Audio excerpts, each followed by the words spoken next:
राधे राधे मित्रों। एक बड़े शहर में विक्रम लाल नाम का बहुत ही अमीर व्यापारी रहता था। उसके पास असीम धन दौलत, बड़े बड़े बंगले, गाड़ियां और सैकड़ों नौकर चाकर थे। उसके पास सब कुछ था, बस एक ही बेटा आरो, जो उसकी जिंदगी की सबसे बड़ी पूंजी थी। विक्रम लाल की पत्नी चाहती थी कि उनका बेटा दुनिया की हर सुविधा पाए, इसलिए वह कभी आरो को किसी चीज़ के लिए मना नहीं करती थी। जब वह छोटा था, अगर खिलौना चाहता तो तुरंत मिल जाता, अगर खाने की जिद करता तो तुरंत नौकर हाजिर हो जाते। आरो को कभी किसी चीज़ के लिए इंतजार नहीं करना पड़ता। विक्रम लाल सोचता था, मेरा बेटा किसी कठिनाई का सामना क्यों करे? मैं इतना अमीर हूँ, उसे मेहनत क्यों करनी चाहिए? धीरे धीरे आरव बड़ा हुआ, लेकिन उसमें संस्कार और जिम्मेदारी की कमी रह गई। वह नौकरों पर चिल्लाता, उनसे बदतमीजी करता और हमेशा यह सोचता कि पैसे से सब कुछ खरीदा जा सकता है।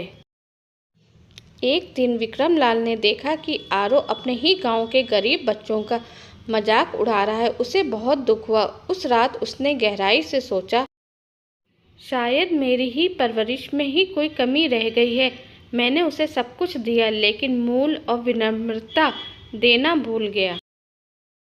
अगली सुबह वह आरो को लेकर गांव गया, जहां उसका अपना बचपन बीता था। उसने बेटे को खेतों, मजदूरों और गांवों के स्कूल दिखाए। वहां आरो ने देखा कि गरीब बच्चे पुराने कपड़ों में भी हंसी खुशी खेल रहे थे और अपनी किताबों को बहुत संभाल कर रखते थे। आरो ने जिज्ञासा से पूछा, पापा, ये लोग इतने खुश कैसे हैं? इनके पास तो हमारे जैसे महंगे खिलौने या गाड़ियां भी नहीं हैं।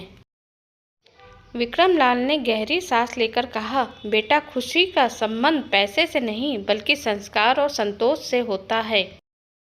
तुमने जो कुछ भी पाया वह मेहनत के बिना मिला, लेकिन ये लोग छोटी छोटी चीज़ों के लिए भी मेहनत करते हैं, इसलिए उन्हें इसकी कीमत पता है।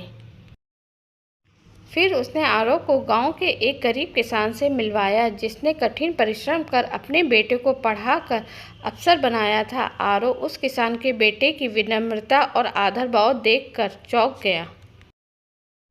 उस दिन आरो को एहसास हुआ कि असली अमीरपन दिल और सोच में होता है, सिर्फ पैसों में नहीं। वह बदला बदला सा शहर लौटा। अब वह नौकरों से आदर से बात करने लगा, खुद भी मेहनत करने लगा और सबसे बड़ी बात, अपने पापा के कारोबार को ईमानदारी से चलाने लगा। अगर ये कहानी अच्छी लगी हो तो प्लीज़ इसे लाइक करें, सब्सक्राइब करें। धन्यवाद।